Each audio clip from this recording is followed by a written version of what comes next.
Good morning and welcome to Lester Percussion Studio, where today I would like to discuss brushes and rods and other items to play drum set with besides drumsticks. The reason I am wanting to do this video is I was running sound for a jazz festival a couple months ago, and the stage I had mostly junior high bands, and I saw young drummers come out and play brushes on ballads, but they didn't understand that you have to move the brushes fast enough to get a good sound. And because the tempo is slow, doesn't mean you move the brushes slow. A couple other things about brushes that I need to mention are you must have a rough surface on the drum head. You cannot play brushes on a smooth, clear plastic drum head. It won't be enough friction to make it happen. And with sticks, we play up and down strokes, but with brushes, we play side to side strokes plus the up and down strokes. So you got to blend them together. Another thing is we don't want the brush to stop, especially the left hand. So what I do is, as my hands are always balanced, they're always open, closed, open, closed. And as I'm doing that, you hear the sound stop between notes. Well, we need to make forward and backward motions too. So when I cross, I reach forward, and when I come apart, I come back. So I'm making ovals.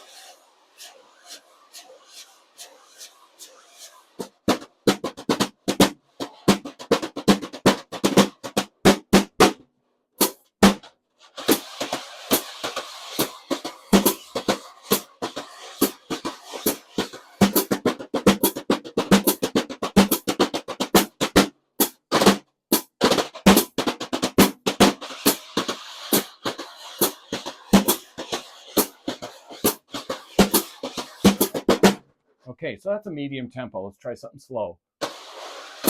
I might even play eighth notes in this.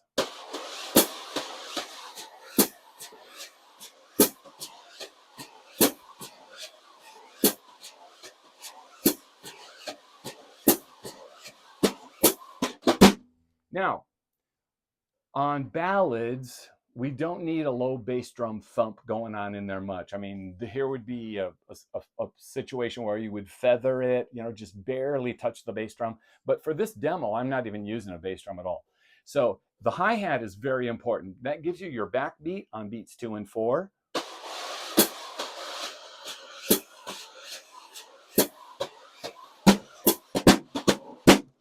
And it's always going, and your hands don't even have to mess with it. Okay, so these are telescoping brushes, and they're nice because they can protect the wires when you're not using the brush. Let's talk about some other items that I have here. I have another favorite brush that I've liked for many years. This is non-telescoping. I think it's made by ProMark or Regal Tip. I don't see them advertised much more these days, but 40, 50 years ago, they were very popular. I like them because they, to me, have a better balance, more like a drumstick. And when I carried them with my drum set, I made my own case for them to protect these wires. And my case is a bicycle inner tube that I have a bungee or a zip tie around. And when I put my brushes away, all I have to do is drop the handle into the open ends of the inner tube, tuck them in there, and there they are, safe to throw in a stick bag or your trap case and go to your next gig. A few years ago, John Robinson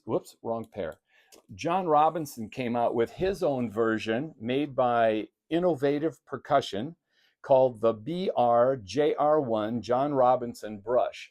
And there's another good one by Tony Bennett's drummer, Clayton Cameron, I think. I don't have those with me right now because they're in my trap case. But what's cool about these, they're telescoping brushes.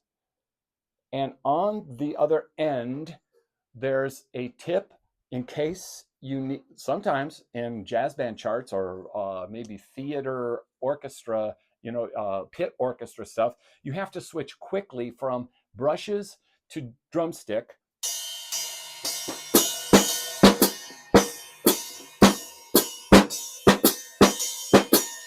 Yeah, it's not perfect and the balance is way off, but if you have to, it's there. And another cool feature it has is a little felt end on it. So in case I need to do a suspended cymbal roll, I've got that right there. So these are very versatile and currently on the market. I'd highly recommend you get a pair of these. Now, another thing that's commonly used, and I heard a story once, I don't know if it's true or not, but Willie Nelson's song On the Road Again has that train beat kind of thing happening. And on the road again, on the road again.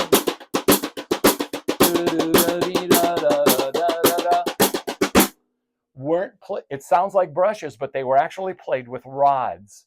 And I've made some of my own, but I bought these commercially made ones. These are made by ProMark, but and they come in different thicknesses. But if you were to go to Lowe's or Home Depot and buy the materials to make your own, you'd need duct tape.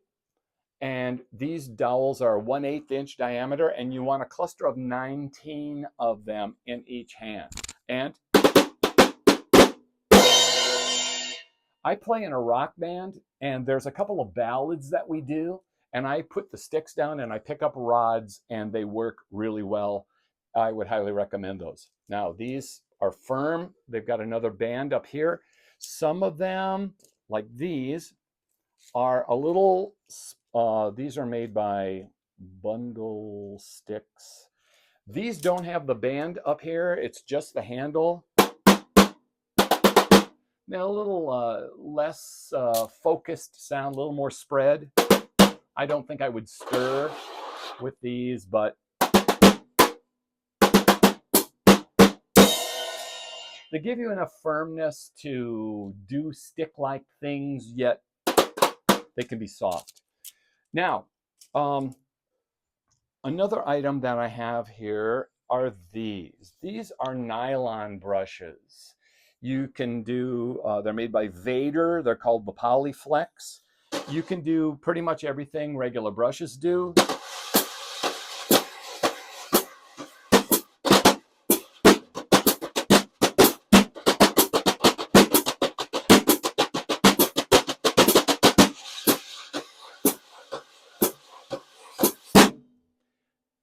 And if you see my Roland V drums over here, they say this is all you can use on these mesh heads on the Roland V drums. So you don't want to use wire brushes on those. And another place for using those is their very sophisticated snare drum has a feature where stirring can be done on the Roland V drum snare drum head. Now, I'll show you one other thing that I bought years and years ago, made by Firth, called the Dreadlocks. These items, these are braided or spiraled wires that are heavier wires than these. These are like thin as hair, very thin. These are fatter. And when I got them, I found that they were so huge, they were awkward to play on the drums. So I took a needle nose pliers and I started from the center and I bent them inward and I collapsed how wide the spread is on these. Oy. I don't use them very often. Actually, I don't recall ever using them, but they're out there on the market. And if it suits your needs, you might want to try this. It would work on a ride cymbal. I've read jazz band charts that say play brushes on the ride cymbal. And personally, I avoid that and make some other choice because you can't hear this kind of brush.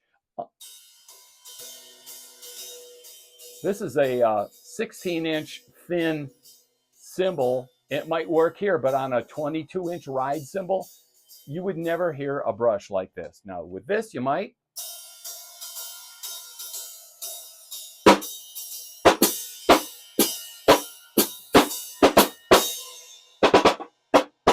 I don't know about stirring.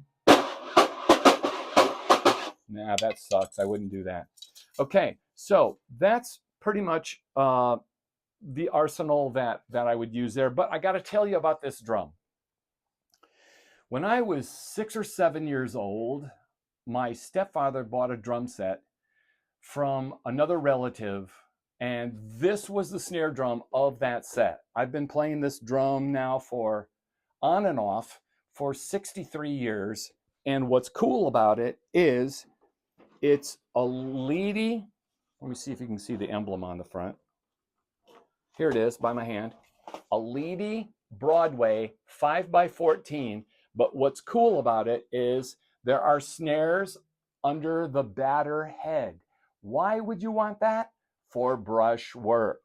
So if you're serious about playing brushes, and there aren't very many companies that make a drum like this. This is not a popular feature you see very often. But then again, playing brushes is something that has kind of gone by the wayside, and it's not as common today as it was 40, 50, 60 years ago. So